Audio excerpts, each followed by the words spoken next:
Всем хватит, не торопитесь. Местные верхнеуслонские яблоки по 60 рублей за килограмм на ярмарке составляют конкуренцию разве что к картофелю. Тонну ароматных фруктов на ярмарку в Казань привезли из деревни Ямбулатово. Очень вкусный, сладкий, на шарлотку, пироги и детишкам покушать. По соседству соленья из Лаишева, а еще парное мясо, яйца. От ярмарочного изобилия разбегаются глаза. Товар на любой вкус и кошелек. Из местного я вон беру этот судачок, вот такой вот речной. И щуку иногда беру на котлет. Яблок вот только беру. Насколько, милый? 50 рублей. Вот. Если бы Антоновка, я килограмм 3-4 взяла. Виктор Абашев на ярмарку на улице Баттершина приехал из поселка Северный. 8 мешков ячменя покупает для своих голубей. Цена сегодня огорчила. По сравнению с прошлым годом заметно выросла. По 2 раза. Раньше 400 рублей, сейчас 800 рублей. Разница есть, нет?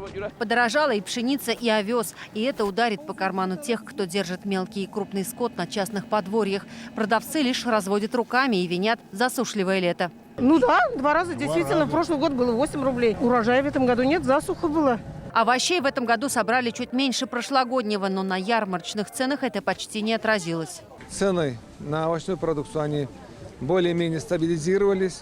Картошка сегодня продается от 20 рублей до 25 рублей и ее в достаточном количестве. Лук за 20-25 рублей.